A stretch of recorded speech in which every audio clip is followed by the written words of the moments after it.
uqaasha waxgaradka salaadiinta iyo dadka xoolo dhaqatada ee ku dhaqan deegaanka Balayga Cas oo hoos timaada degmada Togwajaale ayaa walaac baan ka muujiyay xaaladda abaareed ee deegaanadaasi waxa ayna dhaliilo u soo jeediyeen guddiga abaaraha gobolka Gabiley iyo maamulka magaaladaasi Togwajaale iyagoo sidoo kalena baaq u diray guddiga abaaraha heer qaran.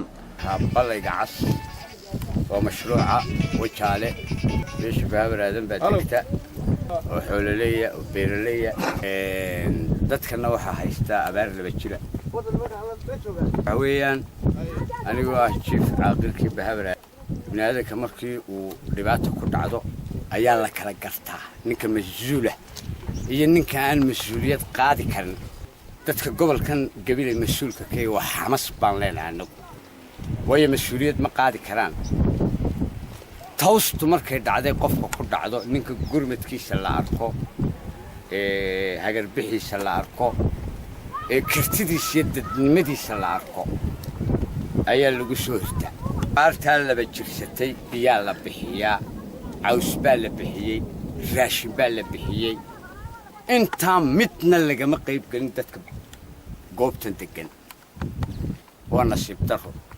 guddidan abaaraha Gabiley degan Gabiley deewal la wada leeyahay layne cidna gaar uma lahe ninna kalidii Yunis Bakhrine cid kaga jirta reerkan beeshan ma jirto waxweeyaan halkaas caws iyo raashin lagu rogay Togwajaale way muuqata bariga Wajaalaan joogna halkaas caws iyo raashin lagu rogay halkaan baa laga daldashay ilaa Itoobiya ku codsanayna dawladda Soomaaliland dalkan guddiga abaaraha waxa mas'uul ka ah madaxweyne ku-xigeenka qaranka Soomaaliland waxaan loo sheegaynaa in dadkan Gabiley joogo loo kala eexdo oo la simin dunyadu dhamaata dadkuna wuu ku xigayaa la uma qodna cidina uma maqna cid u hadasho oo wali dhibaatada inta leeg sheegtayna wali ma arag walooyinka deeqaha bixiye la sheegay dawladda Soomaaliland dawatan guuleena suna 24 saacadood ordasa laakiin reerkan raad ay leedahay kuma arag dhulkan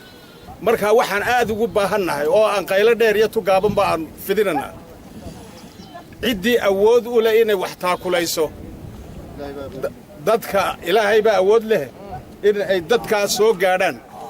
oo ay indhahooda ku arkaan beer ma qodan karaan barina way dhamaatay dadka ku xigaya markaa wadhiilaan fududayd waa mid culus waa mid beeshan la fahanteeda gaar u haysata waxa naga keenay magaalooyinkan u joognay midabta koorkan gaarka ah ee beeshan saaran ee Togwajaale dusheeda saaran waxa loo sheegayaa maamulkii gobolkan ka jiray ee labada xilba lagu wareejiyay xilkii hore maamulka iyo xilkan kale abaaraha inay eex sameeyeen inay beelahoodii u qaybiyeen wax inay cidna aanay shaqo ku lahayn oo tirsaneyn markana kana waa markaa ayaa la raqdid in la aasay intii kale banaanka oo helaysan wada arkaysan inta in ka badan baa la aasay oo caruurka ku rugan waxa laga baqayaa qaaradaha gudahooga xoolahan ku dhintay ee la jiidi kara dadkina tabar u yeelan waayeen xanuun laga qaadan labaad in laga qaadano ka baqaynaa saadirteed waxaanu qaranka Soomaaliland aanu wargelinaynaa inay gurmad degdega u fidiyaan hawshan nadaayuu dawlad baa aman mayno waxaan ugu cabanayn deennama booga nooma qabanayo